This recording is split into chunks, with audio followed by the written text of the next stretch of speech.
Hi students, today we will be doing the English DSC. The title of this paper is British Poetry and Drama, 14th to 17th centuries. The unit that I'm doing with you is Edmund Spenser, selections from the Amaretti, and the sonnet is sonnet number 57, Sweet Warrior. As you all know me, I am Priya Carvalho Viegas, Associate Professor in the Department of English of Rosary College of Commerce and Arts, Naveli. My lecture will be organized in the following manner. I will first be doing the background of the poet Edmund Spenser, then introducing to you the sonnet sequence Amaretti, then moving on to the sonnet that is prescribed for your study, that is sonnet number 67, Sweet Warrior, and then ending with my concluding remarks. Let us go now to Edmund Spenser. Edmund Spenser was born in 1552 or 1553. The critics are still not sure which is the year that he was born, and he died in 1599. He is a very well-known, very famous English poet whom Charles Lamb called the poet's poet. His works comprise of The Fairy Queen, which is a long allegorical poem written in 1590 and which was written in Spenserian stanza. I will be explaining to you what is Spenserian stanza a little later. He has also written The Shepherd's Calendar, Mutability Cantos, his greatest lyric Epithalamion, which was written after his marriage, and his sonnet sequence that we will be doing today, that is the Amaretti. We have 3 sonnets from the Amaretti which are prescribed for study in this course. Let us now see what is the Amaretti. The Amaretti was written in 1595, and when translated, it means little love offering or little loves or little cupids.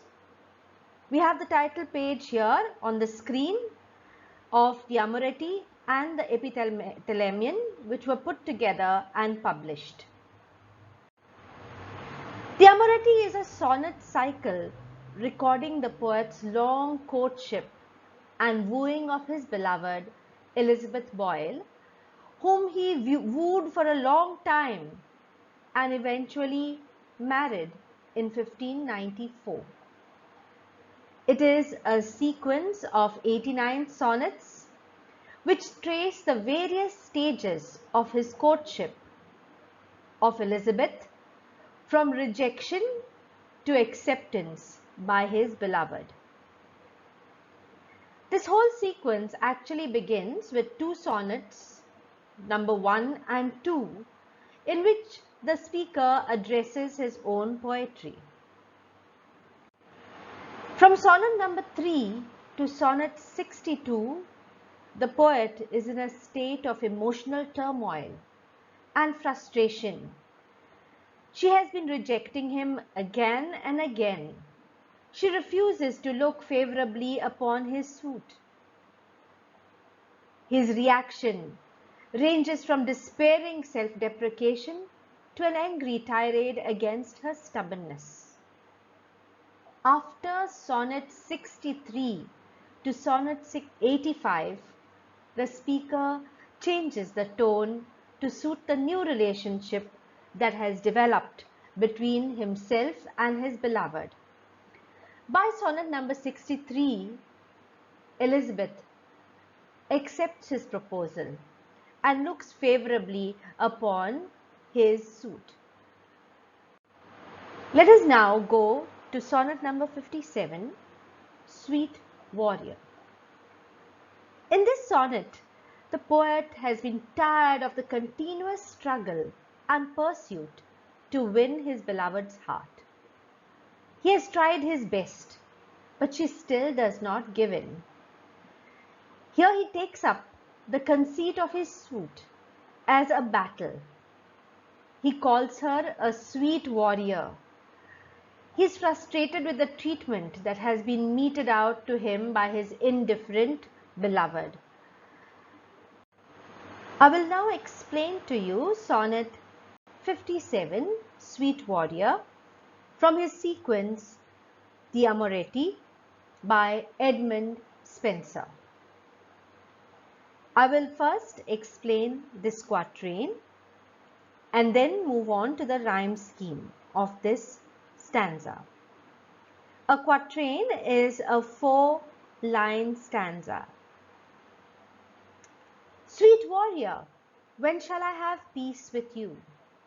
High time it is this war now ended were, which I no longer can endure to sue. Nay, your insensate battery more to bear. Here the poet lovingly calls his beloved a sweet warrior. Sweet is an endearing term. Warrior because she's constantly battling away with his feelings. He asks her, when is it that we will ever live in peace? It is high time, he says, the war between them ends and both of them live peacefully. He cannot endure the incessant battery that she is making him go through. Incessant means continuous. The word battery comes from the word batter, which is a typically warlike word used during war. From the battering ram, it comes from the word battering ram. But she continues to despise him, and he cannot bear it anymore. If you look to the right of each line, there is a letter that I have put there. That is the rhyme scheme of this stanza. At the end of the first line, which ends with U, you have an A. Ver ends with B. Then su and mu rhyme together, so you put an A again, and bear and ver very similar in sound, so you put a B. Therefore, the rhyme scheme of this stanza will be AB, AB. We go to the second stanza now. So weak my powers, so sore my wounds appear, that wonder is how I should live a jot. Seeing my heart through lanced everywhere, with 1,000 arrows which your eyes have shot. The poet, with the continuous battery that he is undergoing, his powers have weakened and his wounds are sore. He is tired and he wonders whether he is ever going to live longer with all the despising looks that his beloved is shooting his way. Her despising looks are like arrows that lance his heart, that pierce. The word lance comes from the word, is very similar to pierce. He requests her to keep her cruelty aside and shower him with her love. This stanza has a rhyme scheme of BC, BC. We move on to the third quatrain. Here we have a rhyme scheme of CD, CD. Yet shoot ye sharply still, and spare me not, but glory think to make these cruel stars. Ye cruel one, what glory can be got in slaying him that would live gladly yours? Here she continues to shoot her arrows and spares him not. He asks her what is the pleasure, what is the glory that she gets by shooting these cruel stars at him. The word stars means a stake which can pierce. His heart is pierced, his heart is hurt. He questions her and asks her what she achieves by torturing him so.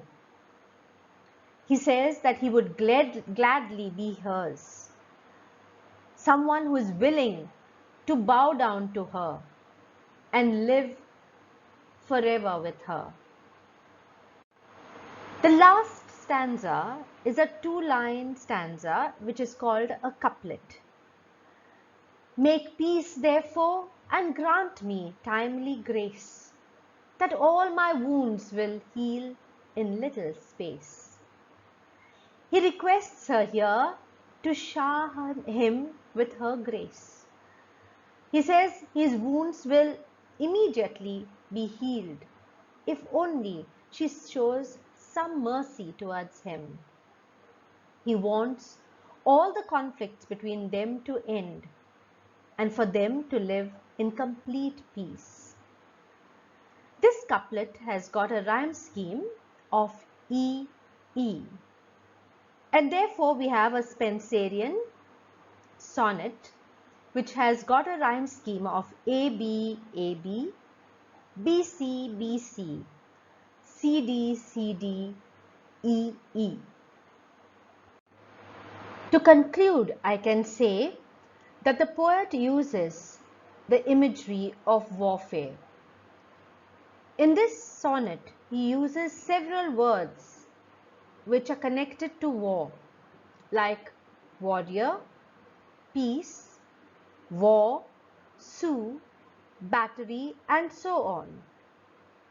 He also makes use of paradoxical metaphor, where the beloved is likened or compared to a warrior who can charge and strike, who can hurt and wound, who can leave scars. Her assault, however, is sweet, because after all, she is his beloved. He feels powerless and wishes to reinstate this power of dominance over her. He wants to be the victor and her the victim. He the triumphant one and her the vanquished. If you look at this rhyme scheme of this whole sonnet, it is AB, AB, BC, BC, which is the octave, that's an 8-line stanza, followed by the sestet, which is a 6-line stanza, CD, CD, E, E. With this, we have come to the end of this sonnet, The Sweet Warrior. Thank you, students. I hope you have enjoyed this lecture. On this slide, I have given you some references which you can go to for your further study. Have a nice day.